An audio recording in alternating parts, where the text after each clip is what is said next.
this is the first time that I'm getting in touch with you all to clarify something, and I think this will be the first time that I'll be thinking twice before I speak my heart, because I'm anxious that my words might be misinterpreted. So forgive me if I take a while longer than usual to communicate my thoughts.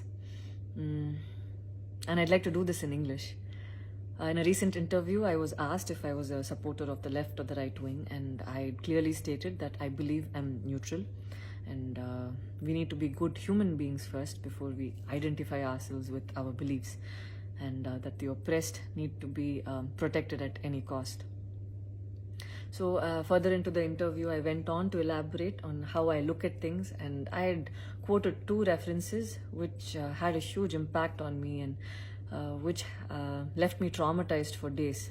In fact, after I watched the film The Kashmir Files, I had the opportunity to speak with the director, and this was 3 months ago. I remember telling him that I was disturbed seeing the plight of the people at that time, and being someone that I am, I would never belittle tragedy like the genocide and the generations of people who are still affected by it.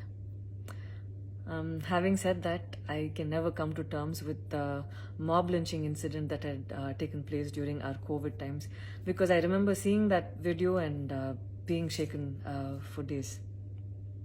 I believe that violence in any form is wrong, and violence in the name of any religion is a huge sin. So this is all that I intended to say, and that's all. But it was very disturbing to see that many people online justified the mob lynching incident, and I don't think any of us have the right to take another person's life. Being a medical graduate, I believe that all lives are equal and all lives are important. And I hope a day doesn't come when a child is born and he or she is scared of his or her identity. And I pray that we're not heading towards that, at least.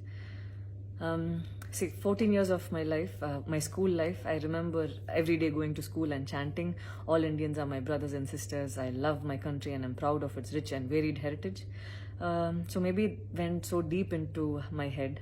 And we as children would never differentiated each other based on culture or caste or religion. So anytime I speak, it comes from a very neutral ground, and I was very surprised to see that whatever I had spoken was taken in a completely different way.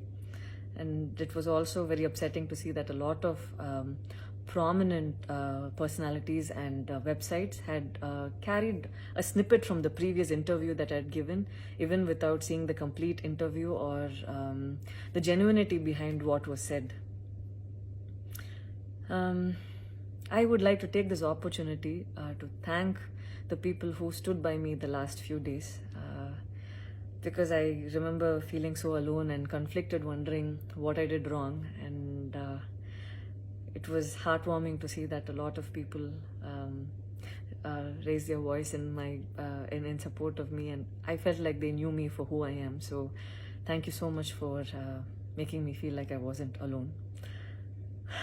So I wish you all happiness, peace and love. Thank you so much.